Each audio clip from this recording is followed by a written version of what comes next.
sumayin niyo ang kagandahan ng loob ng Diyos.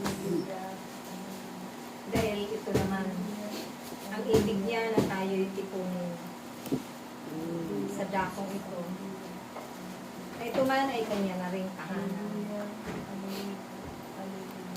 Dahil sa buong puso namin pasasalamat, kaisa namin kayo sa pagpapasalamat sa Diyos ng lahat-lahat ng mga biyaya na kakamtan ng aming pamilya, ng aming salin langit. Dahil magpahanggang ngayon, nariyan ang mga biyaya niya na aming mga apo. At darating pa ang aming mga kaapu-apuhan. Dahil pangako niya nga, na isa man ang maglingkod sa isang sambahayan, tunay na kami ay pagpapalain. Kaya't ito man ay aking pinangahawakan. Bagamat hindi man ako ganun, kahusay pa sa pagpapahayag ng kanyang salita. Subalit sa aking mga nababasa at napapakinggan, na kanyang mga aral at katuruan, ito ang patuloy na humuhubog sa aking puso upang damhin ko lagi ang presensya niya sa lahat ng oras, sa lahat ng pagkakataon. At ito naman ay hindi ko sinayang ang aking natitirang buhay. Tunay na siya lamang ang aking dinudulugan sa tuwing may pinahintulutan siya ng mga pagsubok at suliranin. At ito naman ay aming napag-uusapan ang aking mga kapatid sa laman. Naroon ang kanyang gabay at patnubay. Naroon ang kanyang pagmamahal sa bawat isa sa amin.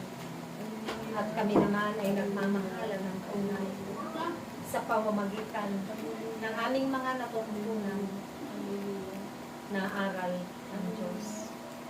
At ito ang nagpapatatag ng aming mga pananalig, pagtitiwala at pananampalataya sa Kanya. Na hindi kami bumibitaw, hindi kami umaalis sa aming mga pagtitiwala. Dahil ang lahat ng iyan, lumipas man ang mga araw, panahon at pagkakataon, tanging sa Diyos lamang kami umaasa at sumasamba. Kaya naway aming mga kapatid, patuloy ninyo kaming tulungan sa aming mga pananalangin, sa paghingi ng awa at abag sa Diyos. Naway ang kaligtasan at pag-iingat sa aming pamilya ay patuloy niyang ipagkaloob ito. Ganon din ang aming mga kalakasan, ang mahabang buhay, upang kami rin ay patuloy na magpuri at aawit sa samba sa Kanya nang walang hanggan. Dito pa lamang sa lupa, mapagsusumikapan na namin sundin ang Kanyang kalooban. At ito naman ang magiging karangalan ng bawat isa sa amin. Dahil ni sa pangarap, hindi namin ito napangarap sa aming mga buhay. Subalit napakadakila ng pagmamahal at pagpapahalaga ng Diyos sa bawat likha niya. Ito ang Kanyang mga kayamanang pinagkaloob sa amin. Hindi niya pinagkain. Kung kaya't ito naman ang kayamanan na hindi mauubos na aming ipapamana sa aming saling langit hanggang kami pumanaw, umawala sa sangibuan. Hindi kami bibitaw aking anak. Ang Yahweh, nawa, tuloy mo kaming pangunahan lagi sa araw-araw naming pamumuhay. At kung ano man ang iyong kalooban, naway lagi kang mangusap sa amin upang maunawaan namin ang mga bagay-bagay na ibig mo.